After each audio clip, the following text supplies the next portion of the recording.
رسول اللہ صلی اللہ علیہ وسلم کی 10 عادتیں مبارکہ۔ آپ صلی اللہ علیہ وسلم پوری حیات طیبہ بیمار نہ ہوئے۔ السلام علیکم یوزر، اس ویڈیو کو آخر تک ضرور دیکھیں۔ نمبر 1، صبح جلد اٹھنا۔ رسول اللہ صلی اللہ علیہ وسلم صبح بہت جلد اٹھ جایا کرتے تھے، بلکہ ایسی کوئی روایت نہیں ملتی کہ آپ صلی اللہ علیہ وسلم کی تہجد بھی کبھی قضا ہوئی ہو۔ سورج نکلنے سے کچھ وقت قبل اور 1 گھنٹہ بعد تک کا وقت آکسیجن سے بھرپور وقت ہوتا ہے۔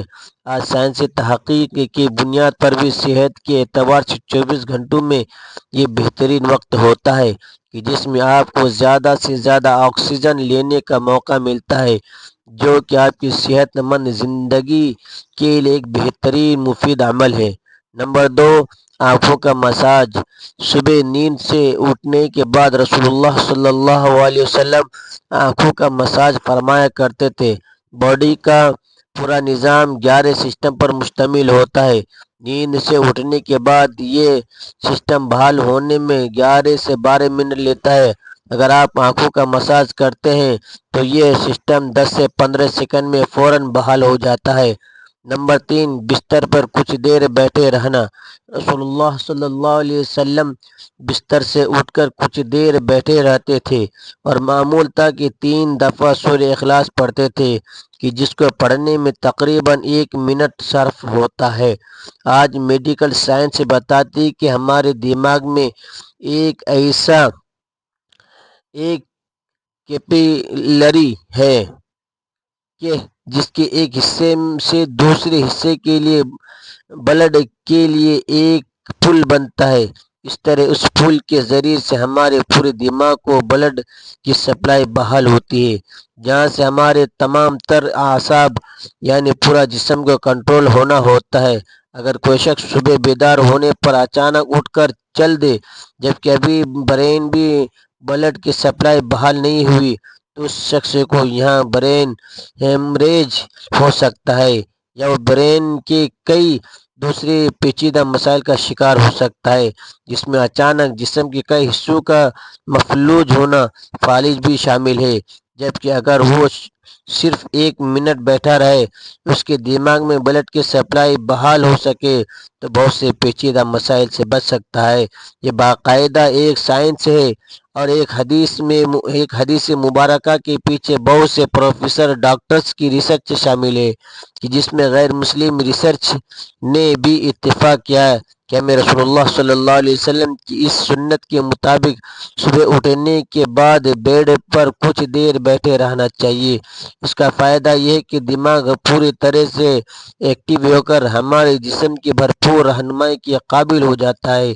اس سنت مبارکہ پر جہاں بہت بڑا اجر ثواب ہے، وہاں صحت کا بہت بڑا راز بھی ہے۔ نمبر 4، قیلولہ کرنا۔ آپ صلی اللہ علیہ وسلم کی عادت مبارکہ تھی کہ دوپہر کے کھانے کے بعد 1 گھڑی کے لیے 20 سے 25 منٹ آپ صلی اللہ علیہ وسلم لیٹ جایا کرتے تھے۔ اس کا فائدہ یہ ہے کہ تقریباً 68% افراد نے جب وہ لنچ کرتے ہیں تو ان کا معدہ تھوڑی مقدار میں الکحل پیدا کرتا ہے۔ ایسے میں اگر انسان چل پھر رہا ہو تو چکرا کر گر سکتا ہے یا اس پر خمار کی سی کیفیت طاری ہو سکتی ہے۔ یہی سبب ہے کہ آپ ہمیشہ دوپہر کے کھانے کے بعد آپ اپنے آپ کو تھوڑا بوجھل سا محسوس کرتے ہیں۔ اگر ہم کچھ دیر لیٹ جائیں تو الکحل سے پیدا ہونے والے خمار کا ذہن پر زیادہ دباؤ نہیں آئے گا اور وہ باڈی فنکشن کے لیے زیادہ فعال رہے گا۔ ہم کسی بھی طرح کے حادثے سے بچ سکیں گے۔ اس کے علاوہ بھی اس سنت مبارکہ پر عمل نہ کرنے کی صورت میں بہت سے صحت کے مسائل کا خدشہ رہتا ہے، کیونکہ یہ بات آج تحقیقات سے ثابت شدہ ہے۔ اس لیے دنیا بھر کے ممالک میں بیشتر 1 سے 2 یا 3 بجے تک دوپہر کا وقفہ کیا جاتا ہے تاکہ لوگ لنچ کے بعد کچھ قیلولہ کر سکیں۔ آج پورا یورپ رسول اللہ صلی اللہ علیہ وسلم کی سنت کو عملاً اپنائے ہوئے ہیں اور پورے یورپ میں دوپہر 1 سے 3 بجے تک کا وقفہ ہوتا ہے۔ انہوں نے سنت رسول صلی اللہ علیہ وسلم پر ریسرچ کیا، اپنائے اور ہم سے کہیں بہتر صحت کا معیار رکھتے ہیں۔ نمبر 5، کھانے سے پہلے پھل نوش فرمانا۔ رسول اللہ صلی اللہ علیہ وسلم ہمیشہ کھانا کھانے سے پہلے فروٹ نوش فرمایا کرتے تھے۔ آپ صلی اللہ علیہ وسلم کی عادت مبارکہ تھی کہ آپ کھانے کے بعد پھل نوش نہ فرماتے تھے۔ مختلف پھلوں میں 90 سے 99% تک پانی کی مقدار ہوتی ہے۔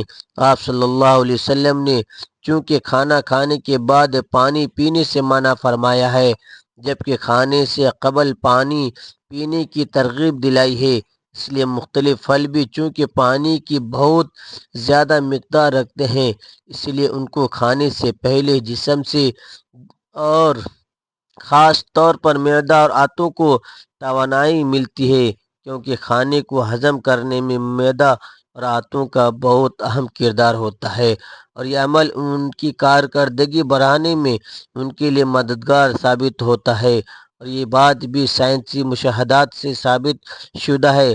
فروٹ میں موجودہ غذائیت سے خالی معدہ کو زیادہ فائدہ۔ نمبر 6، غذا کے بعد پانی نہ پینا۔ رسول اللہ صلی اللہ علیہ وسلم کبھی بھی کھانے کے بعد پانی نہ پیتے تھے۔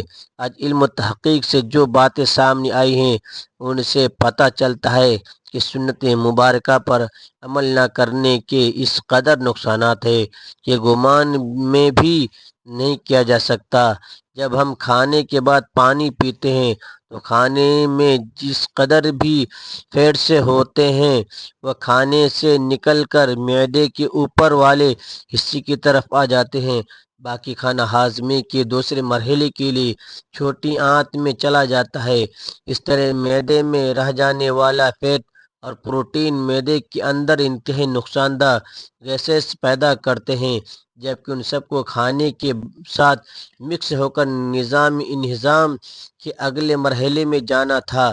ہم نے پانی پی لیا یا فروٹ کھا لیا تو یہ ہماری صحت کی بربادی کے لیے معدے ہی میں رہ گئے۔ ایک حدیث رسول اللہ صلی اللہ علیہ وسلم کا مفہوم ہے، اگر کھانا کھا لینے کے بعد پانی کی حاجت ہو، محض چند ایک گھونٹ لے لو، اس کے بعد روٹی کا ایک لقمہ کھا لو۔ جاپانی ریسرچ ہے کہ کھانے کے بعد پانی پینے سے جو فیٹ اوپر آ رہے تھے، آپ نے جو بعد میں لقمہ کھا لیا، وہ فیٹس کے اوپر آنے کا سلسلہ نہ صرف وہی رک جاتا ہے بلکہ وہ دوبارہ غذا کا حصہ بن جاتے ہیں۔ اسی لیے کھانا کھانے کے بعد پانی ہرگز نہیں پینا چاہیے، جو پیٹ میں نہ صرف گیس، تیزابیت، بدہضمی کا باعث بنتے ہیں بلکہ بہت سے دل کے امراض کا تعلق بھی اسی سنت مبارکہ پر عمل نہ کرنے کے سبب سے ہے۔ نمبر 7، وضو۔ ہم دن میں 5 فرض نمازوں کے لیے کم از کم 5 بار وضو کرتے ہیں، کیونکہ وضو کے بغیر نماز نہیں ہوتی، اور منہ، ناک، ہاتھ، بازو، سر، پاؤں دھوئے بغیر وضو نہیں ہوتا۔ یعنی دن میں 5 بار ہم جسم کے ان تمام اعضاء کو دھوتے ہیں۔ وضو میں ہم جسم کے تمام ظاہری اعضاء ہوتے ہیں جن پر مٹی کاربن لگ جاتے ہیں۔ آج سائنسی مشاہدات یہ بات ثابت کرتے ہیں کہ جس اعضاء پر مٹی یا کاربن لگ جائے نہ، اگر ان کو صاف نہ کیا جائے اور وہ جسم کے اس حصے پر زیادہ دیر لگے رہے تو ان اعضاء اور دماغ کا کنیکشن کمزور ہو جاتا ہے، یعنی جسم کا اعصابی نظام کمزور ہو جاتا ہے، چنانچہ مسلسل دماغ کو یہ پیغام بھیج رہے ہوتے ہیں اور جسم پر کوئی چیز آ گئی ہے، اس کی صفائی کا اہتمام کیا جائے۔ اگر شخص صبح منہ دھوتا ہے اور اس کے بعد شام میں آ کر منہ دھوتا ہے، اس کے اعصاب اور دماغ کا تعلق کمزور پڑ جاتا ہے، جس کے بعد میں وہ بہت سے اعصابی مسائل کا شکار ہو سکتا ہے۔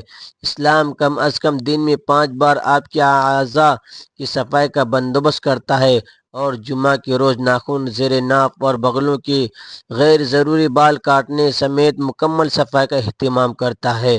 رسول اللہ صلی اللہ علیہ وسلم نے نہ صرف ایسا کرنے کا حکم فرمایا ہے بلکہ یہ سب آپ صلی اللہ علیہ وسلم کی سنت مبارکہ کا بھی حصہ ہے۔ نمبر 8، جلد سونا۔ رسول اللہ صلی اللہ علیہ وسلم کی ایک اور عادت مبارکہ یہ بھی تھی کہ آپ صلی اللہ علیہ وسلم رات جلد سو جایا کرتے تھے۔ عموماً آپ صلی اللہ علیہ وسلم نماز عشاء کے فوراً بعد سو جاتے تھے۔ یعنی رات جلد سونا اور صبح جلد اٹھنا آپ صلی اللہ علیہ وسلم کی معمولات میں شامل تھا۔ ہماری بایولوجیکل واچ جو کہ ہمارے پورے جسم کے نظام کو منظم کرتی ہے، جب یہ باہر اندھیرا دیکھتی ہے تو یہ آپ کے جسم کو سونے کا سگنل دے دیتی ہے۔ جسم کو تیاری کے لیے 1.5 سے 2 گھنٹے کا ٹائم دیتی ہے۔ اس وقت تک آپ کو لازمی سونا ہے۔ نوٹ کیجئے، مغرب اور نماز عشاء میں تقریباً اتنا ہی دورانیہ ہوتا ہے۔ اس کا فائدہ یہ ہوتا ہے کہ آپ کی جسم کے اندر بایولوجیکل واچ کے تحت ایک ڈاکٹر جاگ جاتا ہے جو آپ کے پورے جسم کی مینٹننس کرتا ہے۔ اگر کہیں زخم آ گیا اس کو ریپیئر کرے گا، اگر جگر یا اور اعضاء میں کچھ مشکل ہے تو اس پر کام کرے گا، بلکہ سونے کے بعد سب سے پہلے جگر پر ہی کام ہوتا ہے۔ اور جگر کے مریض ہیں ان کے لیے یہ رائے بھی ہے جہاں وہ اپنا علاج کر رہے ہیں اپنی جگہ، لیکن اپنی نیند کی نظام کو بہتر کر کے اپنی جسم کے ڈاکٹرز کو علاج کا موقع دیجیے اور پھر اس کے ثمرات دیکھیے۔ رات 10 سے 12 بجے تک جگر اور اس کے ارد گرد کی اعضاء مینٹننس ہوتی ہے۔ اس کے بعد درجہ بدرجہ پورے جسم کی مینٹننس ہوتی ہے، اور یہ عمل روزانہ کی بنیاد پر ہوتا ہے۔ اللہ رب العزت نے آپ کے جسم میں ایک آٹومیٹک نظام رکھا ہے، اور یہ نظام تب کام کرتا ہے جب آپ جلدی سونے کی عادت اپناتے ہیں۔ عہد جہالت میں عربوں میں ایک رواج تھا کہ رات کے کھانے کے بعد ان کے یہاں شعر و شاعری اور دیو مالائی کہانیوں کی محفلیں ہوتی تھیں جو رات گئے 2 بجے تک چلتی رہتی تھی۔ اس ماحول میں رسول اللہ صلی اللہ علیہ وسلم کا رات جلدی سونا بھی ان کے نزدیک یہ قابل اعتراض عمل تھا۔ یہ تو عہد جہالت تھا، لیکن آج ماڈرن ایج کا دعویٰ کرنے والے ہم مسلمانوں کے یہاں بھی دیر تک جاگنے کو نہ صرف قابل اعتراض نہیں سمجھا جاتا بلکہ کچھ حد تک تو قابل فخر بھی جانا جاتا ہے۔ عہد جہالت کی محفلوں کی جگہ آج ماڈرن انٹرنیٹ اور سیٹلائٹ ٹیکنالوجی نے لے لی ہے، لیکن جلد سونا رسول اللہ صلی اللہ علیہ وسلم کی معمولات میں تھا، کیونکہ جسم کے اندرونی ڈاکٹر کی افادیت سے واقف تھے۔ یہی وجہ ہے کہ پوری حیات طیبہ میں رسول اللہ صلی اللہ علیہ وسلم ایک لمحہ کے لیے بھی بیمار نہیں ہوئے۔ نمبر 9، مسواک کرنا۔ رسول اللہ صلی اللہ علیہ وسلم مسواک کو بہت پسند فرماتے تھے، اور خصوصاً دن میں 5 دفعہ ہر نماز میں وضو کے ساتھ تو ضرور اس کا اہتمام فرماتے تھے۔ اس کے علاوہ بھی جب گھر تشریف لاتے، کسی محفل میں حاضری سے پہلے غرض موقع بموقع مسواک کا اہتمام کرتے اور مسواک کو بہت محبوب رکھتے تھے۔ ہوتا یہ ہے کہ جب ہم کھانا کھاتے ہیں تو دانتوں کے درمیان کھانے کی کچھ نہ کچھ ذرات ضرور رہ جاتے ہیں، اور کھانے کے 1 گھنٹے بعد اس میں بیکٹیریا پیدا ہو جاتے ہیں۔ محسوس کیجیے گا کہ دانتوں میں رہ جانے والے ذرات 2 گھنٹوں پر نرم ہو جاتے ہیں، اور اس کی وجہ یہ بیکٹیریا ہی ہے۔ اسی لیے ہمیں کہا گیا کہ کھانے سے پہلے، بعد سونے سے پہلے بعد مسواک کا اہتمام کیا جائے، ورنہ یہ آپ کے ہارٹ اٹیک پر کا بھی سبب بن سکتا ہے۔ آج امریکہ اور مغربی ممالک میں صبح اٹھتے بغیر دانت منہ صاف کیے کھانے پینے کا رواج عام ہے، جو ان میں طرح طرح کی بیماریوں کا سبب بن رہا ہے۔ آسٹریلیا کی ایک یونیورسٹی نے ہارٹ اٹیک کے 500 مریض پر ریسرچ کی۔ انہوں نے جہاں اور بہت سی وجوہات بیان کیے، وہاں ایک کامن وجہ یہ بھی سامنے آئی کہ لوگ ٹوتھ برش کرنے کے عادی نہ تھے، جس کے سبب ان کے دانتوں میں جمع میل پیٹ میں جا کر اس قدر ملٹی پلائی ہوا کہ ہارٹ اٹیک کے آرٹریز کو بلاک کرنے کا سبب بنا۔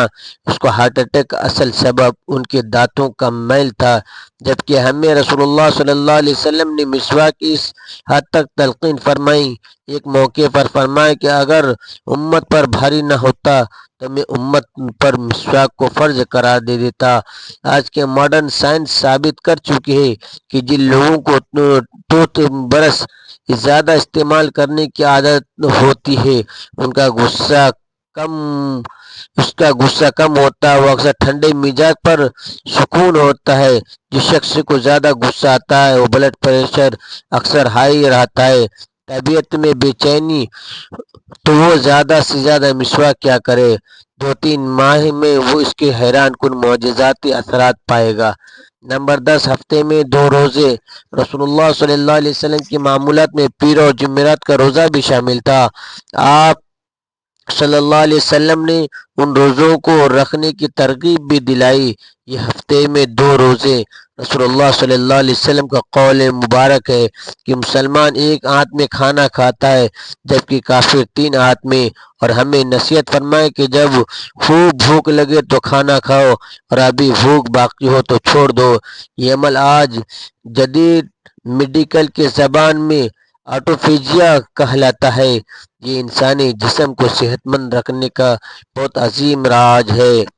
ہوتا یہ جب ہم معمول کے مطابق اپنی ضرورت سے زیادہ کھانا کھاتے رہتے ہیں تو جسم میں ایکسٹرا پروٹین فیٹس اکٹھے ہو جاتے ہیں جو کہ جسم کی ضرورت سے زیادہ ہونے کے سبب جسم میں زہر کا کردار ادا کرتے ہیں اور مختلف بیماریوں کا سبب بنتے ہیں۔ آج کی عام بیماریاں شوگر، کولیسٹرول، بلڈ پریشر کے بنیادی سبب یہی ایکسٹرا فیٹ سے ہی بنتے ہیں۔ جب آپ کو بھوک لگتی ہے اور جسم کے ہنگر جوسز یعنی جسم میں کھانا ہضم کرنے کا خودکار نظام پوری طرح سے تیار ہو جاتا ہے۔ اگر ہم نے 100 لقمہ کھانے تھے مگر 70 پر ہاتھ روک لیا تو باقی 30 لقمے جن کی جسم کو ضرورت تھی جسم وہ ضرورت ان ایکسٹرا پروٹین اور فیٹس کو کھا کر پورا کرتا ہے۔ جسم اپنے خودکار نظام کے تحت اکٹھے ہونے والے زہر کو ختم کرتا رہتا ہے اور آپ صحت مند رہتے ہیں۔ اب جو 3 روز کچھ کوتاہی ہو گئی اور آپ نے پیر کو روزہ رکھ لیا اور دن بھر کے طویل روزے کے باعث آٹوفیجیا کے عمل کو ایکٹیو ہونے کا بھرپور ملتا ہے، 3 روزوں کی کوتاہی کو ریپیئر کر دیتا ہے، پھر تو روز کے معمولات اور جمعرات کا پھر روزہ، جب یہ سنت رسول صلی اللہ علیہ وسلم آپ کے معمولات کا حصہ بن جاتے ہیں تو بیماری پیدا کرنے والے سیل آٹوفیجیا کا عمل ہفتے میں 2 بار دہرائے جانے کے باعث اکٹھے ہی نہیں ہو پاتے اور آپ سدا صحت مند رہتے ہیں۔ آج ہم سائنسی تحقیقات پر بہت یقین رکھتے ہیں۔ ہم اس انتظار میں ہیں کہ سائنس رسول اللہ صلی اللہ علیہ وسلم کی سنت مبارکہ پر پروف کرے تو ہم اللہ کے رسول صلی اللہ علیہ وسلم کی سنتوں پر عمل کرنا شروع کریں گے۔ حقیقت یہ ہے کہ سائنس رسول اللہ صلی اللہ علیہ وسلم کی سنتوں سے بہت پیچھے ہے۔ آپ صلی اللہ علیہ وسلم کی ساری حیات طیبہ سنتیں ہمارے لیے مشعل راہ ہے اور انہی میں ہمارے لیے دنیا اور آخرت کی کامیابی اور راحتیں ہیں۔ ترجمہ: اے مسلمانوں، تمہارے لیے اللہ کے رسول صلی اللہ علیہ وسلم کی زندگی میں ایک بہترین نمونہ ہے۔ ناظرین، ویڈیو اچھی لگی ہے، ویڈیو کو لائک کر کے شیئر کریں، چینل کو سبسکرائب کریں۔ پھر ملتے ہیں اگلی ویڈیو میں۔ اللہ حافظ۔ السلام علیکم ورحمۃ اللہ وبرکاتہ۔